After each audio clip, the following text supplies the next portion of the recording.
ಕ್ಷತ್ರಿಯರ ಧರ್ಮ ಮೋಕ್ಷ ಜೀವನದ ಏಕಮಾತ್ರ ಯುದ್ಧದ ಸಲುವಾಗಿ ಕ್ಷತ್ರಿಯನೆಂದಿಗೂ ಭಯಪಡಲಾಗದು. ತಿರುನಾಮ ದುರ್ಯೋಧನ, ನಿನ್ನ ಅಭಿಷ್ಟ ಯುದ್ಧವಾದರೆ ಅಗತ್ಯವಾಗಿ ಅದನ್ನೇ ಹೊಂದುವೆ. ಕುರುಕುಲದ ಕಳಕ ಸ್ವಲ್ಪನೆ ನಿನ್ನ ಅಪರಾಧಗಳು ಏನೆಂದು ಕೇಳುವೆಯಾ? ನಿನ್ನ ಅಪರಾಧಗಳು ಅಗಣ್ಯ. ರಾಜಸೂಯ ಯಾಗದಲ್ಲಿ ಪಾಂಡವರ ಸಂಪತ್ತನ್ನು ನೋಡಿ ಕರುಗಿದ ನೀನು ಈ ಶಕುನಿಯ ಸಲಹೆಯಂತೆ ಯುಧಿಷ್ಠಿರನನ್ನು ಕಪಟಿದಂತೆ ಎಳೆದು ತಂದಿದ್ದನ್ನು ಮರೆತೆಯಾ? ಸಹೋದರನ ಪತ್ನಿಗೆ ತುಂಬಿದ ರಾಜಸಭೆಯಲ್ಲಿ ನೀನು ಮಾಡಿದ ಅವ್ಯಾಚ್ಯ ಅಪರಾಧವು ಅನಂತ ಕಾಲವೂ ಪ್ರಳಯದ ಧೂಮ ಕೇತುವಿನಂತೆ ನಿನ್ನ ನೀಚ ಸ್ಮೃತಿಯನ್ನು ಹಿಂಬಾಲಿಸುವುದೆಂಬುದನ್ನು ಮರೆಯಬೇಡ. ಅದು ನಿನ್ನ ಭ್ರಮೆ. ಧರ್ಮಶೀಲರು ಸ್ನೇಹವಂತರೂ ಆದ ಪಾಂಡವರಲ್ಲಿ ನೀನು ಜಗನ್ಯವಾದ ರಾಕ್ಷಸಿಯನ್ನೇ ತೋರಿಸಿದೆ. ವಾರಾವತದ ಅರಗಿನ ಮನೆ, ಏಕಚಕ್ರ ನಗರದಲ್ಲಿ ತುಂತಿಗಾದ ಭಂಗ, ವಿಷಪ್ರಾಶನ, ಸರ್ಪಭಂಗ ಎಲ್ಲವನ್ನೂ ಮರೆತೆಯ. ಭೀಷ್ಮ ದ್ರೋಣಾದಿಗಳು ಗುರುಜನರ ಮಾತನ್ನು ನಿರಾಕರಿಸಿ ಅನ್ಯಾಯ ಆಚರಣೆಯಲ್ಲಿಯೇ ಪ್ರವೃತ್ತನಾದ ನಿನಗೆ ಕೀರ್ತಿಯು ಶ್ರೇಯಸ್ಸು ಎಂದಿಗೂ ಲಭಿಸಲು. ಅದು ನಿನ್ನ ಭ್ರಮೆ. ಕೆಟ್ಟರು ಸರಿಯ ಕಟ್ಟ ಕಡೆಯಾಗಿ ಆ ಪಾಂಡವರನ್ನು ಕಾಳಿಗೆ ಎತ್ತರಬೇಕೆಂದು ಕೆಚ್ಚನೆಯ ವೀರ ಕಟ್ಟಾಳು ಈ ಕೌರವೇಶ್ವರನ್ನು ಕೆಳಕ್ಕೆ ಪಾಂಡವರ ಸತಿ ಪಾಂಚಾಲಿ ಅಲ್ಲೇ ಕೊಟ್ಟರು ಕೃಷ್ಣ. ಈ ಜನ್ಮದ ಸ್ವಯಂ ಭೂತನಾಥೇಶ್ವರ ಕದನದಲ್ಲಿ ಹರಿವಂಶದಿಂದ ನಿರ್ಮಿತವಾದ ಕುರು ಸಾಮ್ರಾಜ್ಯ ಕನ್ನಡ ಬೆಳಗಿನ ಪ್ರಾಚೀನವಾದರೂ ಸರಿ. ಹಸ್ತಿನಾವತಿಯ ಚಕ್ರೇಶ್ವರನ ಹಸನದ ಮಣ್ಣಲ್ಲಿ ಮಣ್ಣಾಗಿ ಹೋದರೂ ಸರಿ. ಛಲವನ್ನು ಬಿಡ, ಛಲವನ್ನು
ಪ್ರಿಯ ಬಂಧುವಿನಂತೆ ಆಲಿಂಗಿಸಲು ಬಂದನು. ಆದರೆ ಅವನ ಔದಾತ್ಯವು ತನ್ನ ಗೆಳೆತನದ ಹೊರದ ಹಸ್ತವನ್ನು ವೈರಿಯ ವಜ್ರಭಕ್ತಿಯನ್ನಾಗಿ ಮಾರ್ಪಡಿಸಿ ಆಸೆಯಿಂದ ಬಂದ ನಾವು ನಿರಾಶನಾಗಿ ಹಿಂದಿರುಗಿರುವುದು. ರಾಜಮೀಶಿ, ಈಗ ನಿನ್ನ ಸಲುವಾಗಿ ಏಡಿಯಂತೆ ನಾವು ಇಲ್ಲಿಂದ ಪಲಾಯನ ಮಾಡುವೆನು.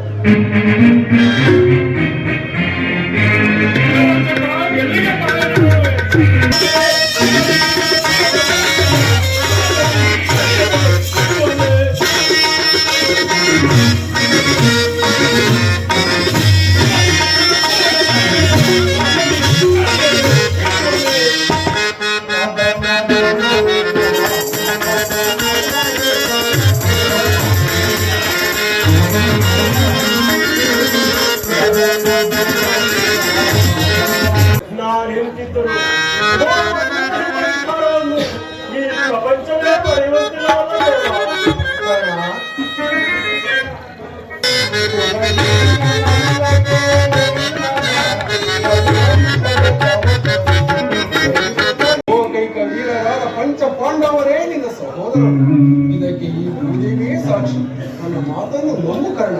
ಪರಮಾತ್ಮ, ನೀನು ಹೇಳುತ್ತಿರುವುದು ಆಶ್ಚರ್ಯಕರವಾಗಿರುವುದು.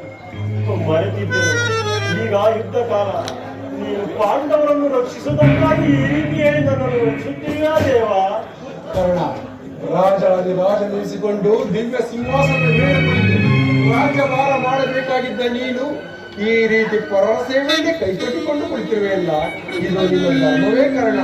ಪರಮಾತ್ಮ, ಪಾಂಡವರನ್ನು ಸಹೋದರಾಗಿದ್ದ ಪಕ್ಷದಲ್ಲಿ ಅವರೊಡನೆ ಯುದ್ಧ ಮಾಡಿದರೆ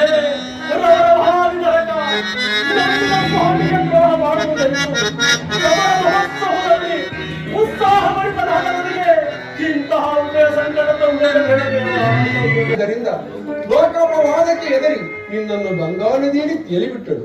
ಆಗ ನೀನು ಸೂತನ ಕೈಗೆ ಸಿಕ್ಕಿದ. ಸೂತನು ನಿನ್ನನ್ನು ಅತ್ಯಂತ ಪ್ರೀತಿಯಿಂದ ಸಾಗಿಸಲಗಿದ್ದರು. ಈಗಲೂ ನನ್ನ ಜೊತೆಯಲ್ಲಿ ಬಾ ಕರ್ಣ. ಆ ಕೌರವರನ್ನು ಪಾಂಡವರನ್ನು ನಿನ್ನ ಪಾದದ ಮೇಲೆ ಅವರಿಂದಲೂ ಸಾಮಂತ ರಾಜನಿಂದಲೂ ಓಲೈಸಿಕೊಂಡು ದಿವ್ಯ ಸಿಂಹಾಸನದ ಮೇಲೆ ಕುಳಿತು ರಾಜ್ಯಭಾರ ಮಾಡುವುದು. ಬಾ ಕರ್ಣ.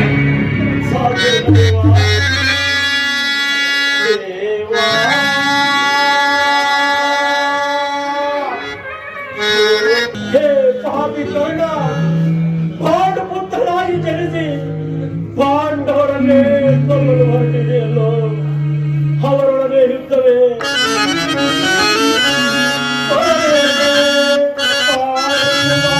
ನನಗೆ ಎಷ್ಟು ದುಃಖವಾಗುತ್ತದೆ ಗೊತ್ತೇ? ರಾಜಭಕ್ತರಾಗಬಾರದೆ ವಿಧಾನನು ಮಾನವ ಜಾತಿ ಎಲ್ಲ ಸದ್ಗುಣಗಳನ್ನು ಉಚ್ಚ ಗುಣದವರಿಗೆ ಮೀಸಲಿಟ್ಟರೆ ಈ ಅಪಮಾನವನ್ನು ನಾನೆಷ್ಟು ದಿನ ಸಹಿಸಲಿ? ಚಿಕ್ಕಂದಿನಲ್ಲಿ ಹುಡುಗರು ನನ್ನ ಸಂಗಡ ಹಾಡುತ್ತಿರಲಿಲ್ಲ, ನನ್ನನ್ನು ಮುಟ್ಟುವುದೇ ದೋಷವೆಂದು ಭಾವಿಸಿದರು. ಈ ಹೃದಯದ ವೇದೆಯನ್ನು ಜಗತ್ಕರ್ತನಲ್ಲಿ ಭಿನ್ನವಿಸಿಕೊಂಡಿದ್ದೆ. ಇನ್ನನ್ನು ಎಲ್ಲೆಲ್ಲಿ ಹುಡುಕಿದರು? ಬಹಳ ಉತ್ಸಾಹವಿಲ್ಲ ರಾಜ. ಆದರೂ ಒಂದು ಕ್ಷಣವೂ ಇಲ್ಲಿ ನಿಲ್ಲುವ ಸಮಯವಿಲ್ಲ. ಪುನಃ ನೋಡುವೆನು, ಆಗ ತಿಳಿಯುವೆ ಶಮನ ಬೇರೆಂದು. ನಿಲ್ಲು ಕರ್ಣ, ನಿನಗೆ ಸಂತೋಷದ ಸುದ್ದಿ ಬಂದಿರುವುದು. ಕ್ಷಮಿಸು ಮಿತ್ರ. ಆರ್ಯದ ಮಧ್ಯೆ ಹೊರತಳಿದವರಾಗಿ ಪಶುಗಳಂತೆ ಜೀವಿಸುತ್ತಿರುವ ನನಗೆ ಸಂತೋಷದ ಸುದ್ದಿ ಎಲ್ಲಿರುವುದು? ಪುನಃ ನೋಡಿ.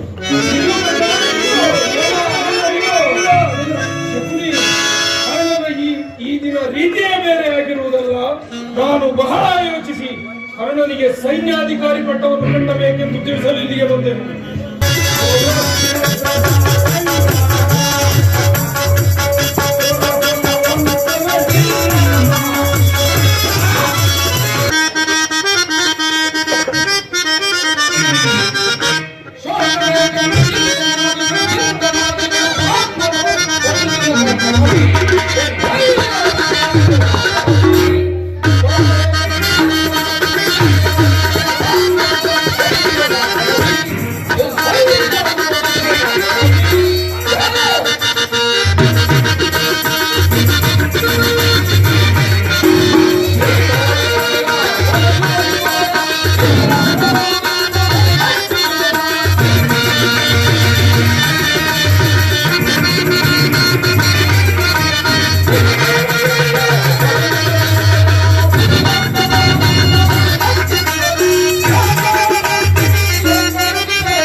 ಸ್ತ್ರೀಯರ ಪರಾಧೀನತೆ ನಮ್ಮ ಸಮಾಜದ ನಿಯಮ.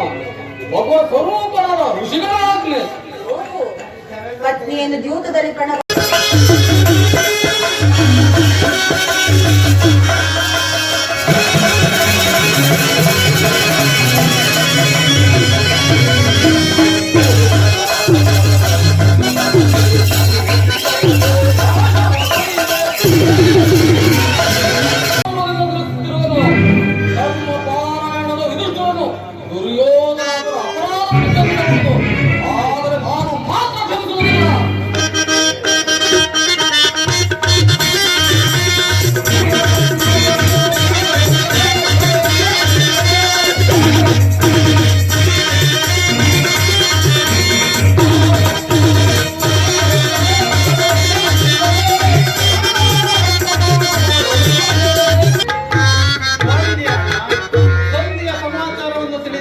ಭೀಮಸೇನನು ಕೆರಳಿದ ಸಿಂಹದಂತೆ ಗರ್ಜಿಸುತ್ತಿರುವನು. ಅವನ ಕೋಪವನ್ನು ಸಮಾಧಾನ ಮಾಡಲು ನಿನ್ನ ಹೊರತು ಮತ್ತಾರಿಂದಲೂ ಸಾಧ್ಯ ಇಲ್ಲ ಅಣ್ಣ. ಪಾಂಚಾಲಿ, ಸಮಾಚಾರವೇನು? ಪಾರ್ಥ, ಈ ಸಾರಿ ಭೀಮನ ಕೋಪಕ್ಕೆ ದ್ರೌಪದಿಯೇ ಮೂಲ ಕಾರಣವೆಂದು ತೋರುತ್ತಿದೆ. ಶ್ರೀಕೃಷ್ಣನು ಹೇಳುತ್ತಿದ್ದನು, ಜಗತ್ತಿನ ಸುಖ ದುಃಖಗಳಿಗೆ ಸ್ತ್ರೀಯರೇ ಮೂಲ ಕಾರಣ. ಪಾರ್ಥ, ಕೌರವರೊಡನೆ ಯುದ್ಧ ಮಾಡುವುದಕ್ಕಿಂತ ಈ ನನ್ನ ಸಹೋದರನ ಕೋಪವನ್ನು ಶಮನ ಮಾಡುವುದೇ ನನ್ನ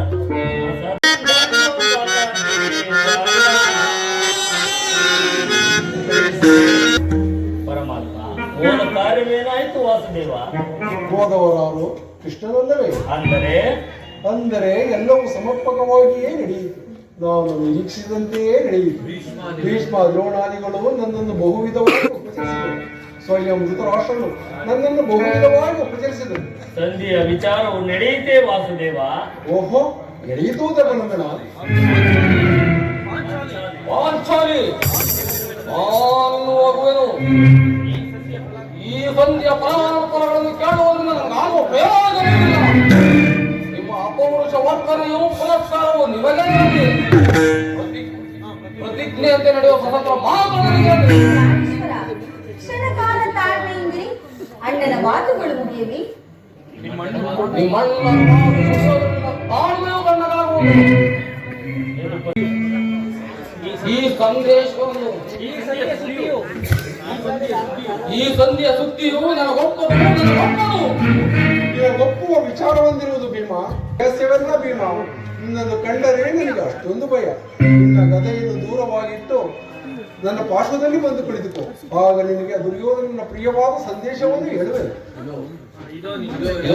ಅಪೇಕ್ಷೆ ಅಂತ ಕುಳಿತುಕೊಂಡಿದ್ದನು.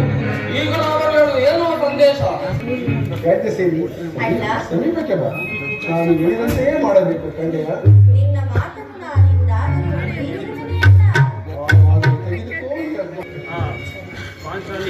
ಪಾಂಚಾಲಿ, ಕೃಷ್ಣ ಹೇಳಿದಂತೆ ನನ್ನ ಕರಗಳನ್ನು ಬಂಧಿಸು.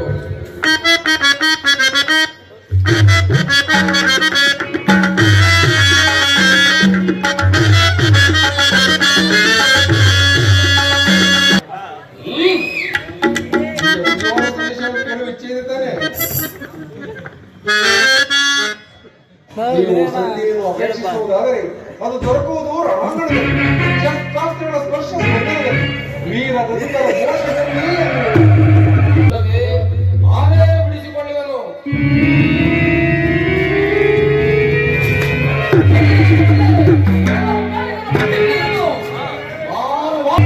ಪ್ರಾಪ್ತಿಯಾಗಲಿ. ಇದಕ್ಕೆ ನಿನ್ನ ಪಾದವೇ ಸಾಕ್ಷಿ. ಪರಮಾತ್ಮ, ಈ ಸಂದೇಶಕ್ಕೆ ನಮಗುಳಿರುವುದು ಒಂದೇ ಉತ್ತರ, ಅದು ಯುದ್ಧ. ಕೃಷ್ಣ, ನೀನೇ ತಿಳಿದಿರುವೆ, ಯುದ್ಧವನ್ನು ನಾನೆಂದು ಅಪೇಕ್ಷೆ ಪಟ್ಟವನಲ್ಲ. ಸಂಧಿಗಾಗಿ ಸರ್ವ ಪ್ರಯತ್ನವನ್ನು ಮಾಡುತ್ತಿರುವೆ. ಆದರೆ ಎಲ್ಲವೂ ವಿಫಲವಾದವು.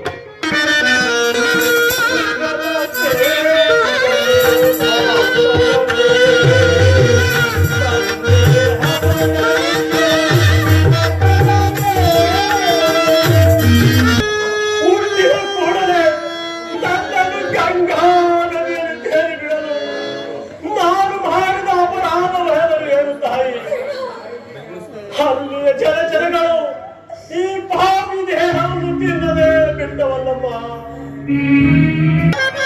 ಈ ಪ್ರಪಂಚವಲ್ಲ ಸೂತ, ನೀಚ, ಹೀನಪುರವನೇ ಎಂದು ಇದೆಲ್ಲವನ್ನು ಒಂದೇ ಒಂದು ಮಾತಿನಿಂದ ಬಗೆಹರಿಸಬಹುದಾಗಿದ್ದರು.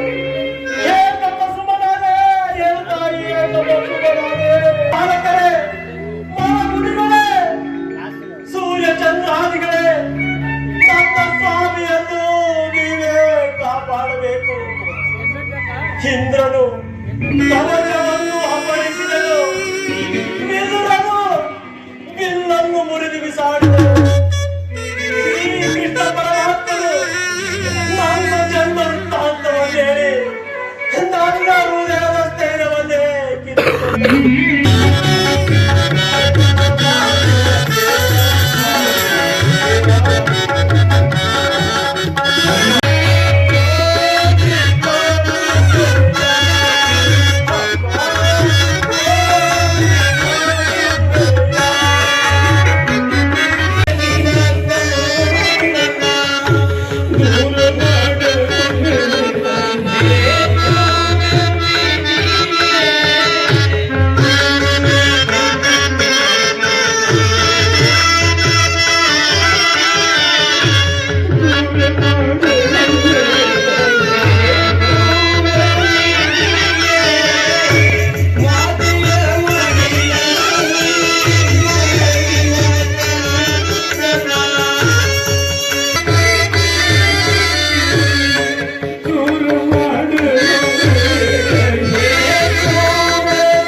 ಸರಿಯಲ್ಲ.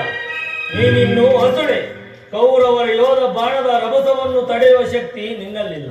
ದೊಡ್ಡಪ್ಪ, ನಾನು ಚಿಕ್ಕವನೆಂದು ತಿಳಿದು ಈ ರೀತಿ ಹೇಳುತ್ತಿದ್ದ ನಿಮ್ಮ ಕಣ್ಣ ಮುಂದಿರುವ ಈ ಪಾರ್ಥಿವ ಶರೀರವು ಚಿಕ್ಕದಿರಬಹುದು, ಆದರೆ ಅದರೊಳಗಿನ ಜೀವ ಜ್ಯೋತಿಯು ಚಿಕ್ಕದಲ್ಲ. ಕ್ಷೇತ್ರ ತೇಜದ ಚಿರ ಪ್ರಕಾಶದಿಂದ ಅದು ಜಾಜ್ಯಮಾನವಾಗಿ ಬೆಳಗುತ್ತಿರುವುದು. ಸಾಹಸದ ಪ್ರಭಾವ ಫಲಕದಿಂದ ಪ್ರತಿಬಿಂಬಿತವಾಗಿ ವಿಜೃಂಭಿಸುತ್ತಿದೆ. ಅದು ತನ್ನ ಮಹತ್ ಪ್ರಕಾಶದಿಂದ ಕುರುಕ್ಷೇತ್ರವನ್ನು ಬೆಳಗಲು ಅವಕಾಶ ಕೊಡಿ. ನನ್ನನ್ನು ಮಗನಾಗಿ ಪಡೆದ ಧನಂಜಯನು ಅಭಿಮಾನದಿಂದ ತಲೆದೂಗಲಿ. ವೀರ ಪೃಥುವಾದ ಸುಭದ್ರೆಯು ಆನಂದಾಶಗಳನ್ನು ಸೂಚಿಸಲಿ. ಯೋಗ್ಯಾವಸರ ದೊರೆತಾಗ ಧೈರ್ಯದಿಂದ ಹೋರಾಡಿ ಕೀರ್ತಿಶಾಲಿಯಾಗುವುದು ಕ್ಷೇತ್ರದ ನಿಯಮ. ಮರಣ ಕಂಜಿ ಶತ್ರು ಸಂಹಾರಕ್ಕೆಂದು ಹಿಡಿದ ಕಡೆಗಳಿಂದ ಅಡಿಗೆ ಮನೆಯ ಕಾಯಿಪಲ್ಯಗಳನ್ನು ಕತ್ತರಿಸಿ ಕುಳಿತುಕೊಳ್ಳುವುದಕ್ಕಲ್ಲ.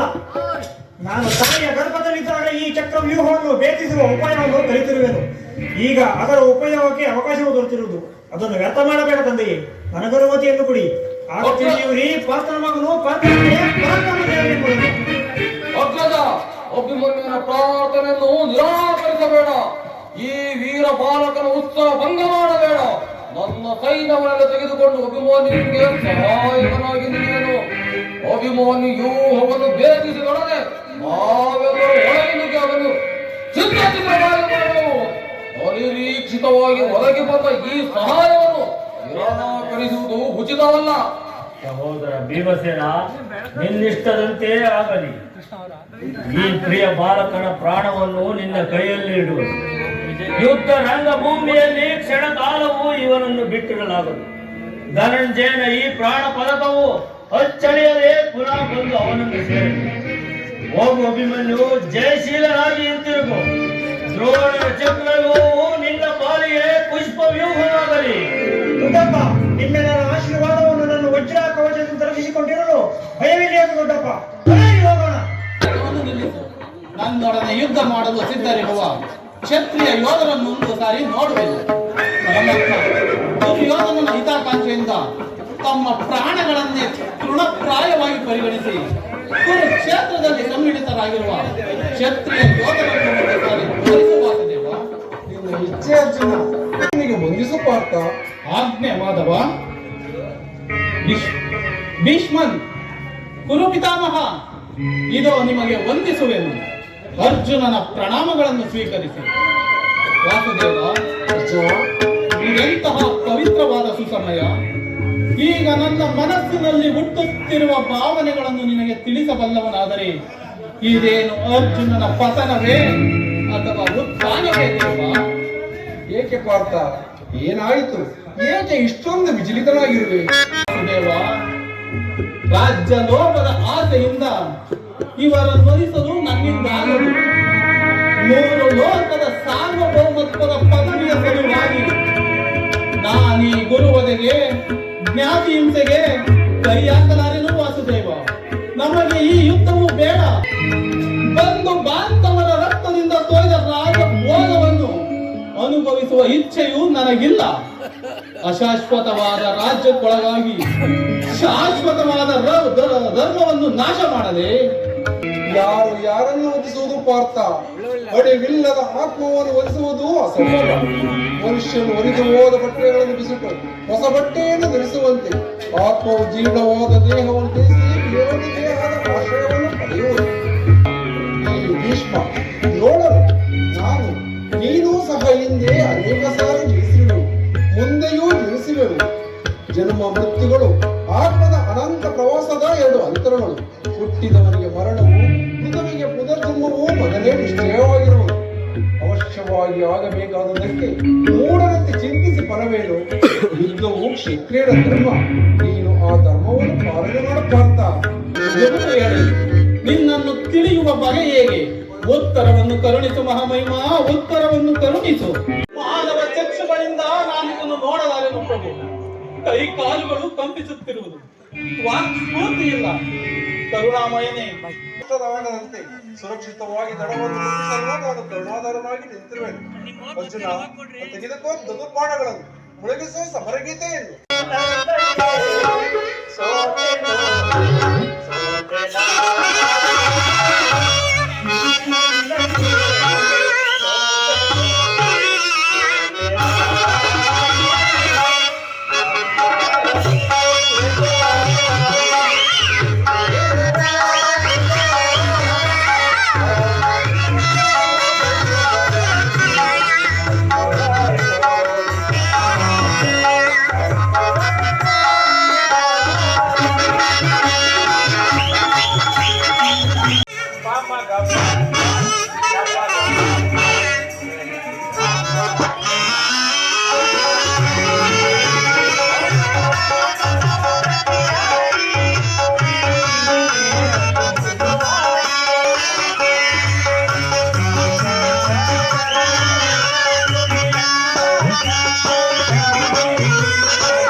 ಉತ್ತರ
ದುರ್ಯೋಧನನು ವೈಶಂಪಾಯನ ಸರೋವರದಲ್ಲಿ ಜಲಸ್ತಂಭನದಿಂದ ಅಡಿಗೆ ಕುಳಿತಿರುವನು.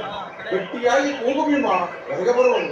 ಇರೋ ದುರ್ಯೋಧನ ಇಂದು 11 ಅಕ್ಷರಗಳಿಂದ ಹೋರಾಟ ಮಾಡಿ ಶಕುನಿಯಂತ ನರಹರವನ್ನು ಯುದ್ಧ ಮಾಡಿ ಅಂತ ನೀನು ಸೋತ ನಾಯಿಯಂತೆ ಅಡಗಿ ಕುಳಿತಿರುವನು. ಎದ್ದು ಬಾರವರೆಗೆ,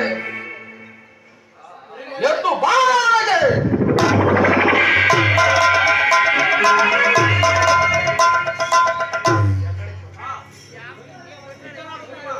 ಸಿದ್ಧರಾಗು ಭೀಮ. ದುರ್ಯೋಧನ ಈ ಸುದಿನಕ್ಕಾಗಿ ಇಷ್ಟು ದಿನ ಕಾದಿದ್ದು ಸಿದ್ಧರಾಗು ಯುದ್ಧಕ್ಕೆ.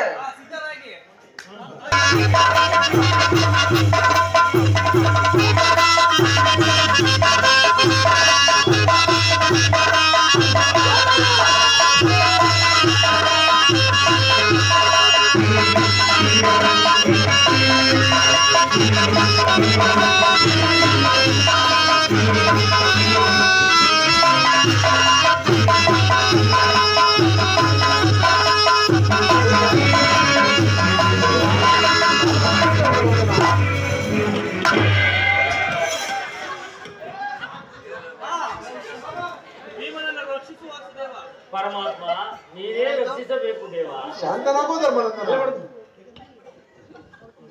ಜಗತ್ತಿಗೆ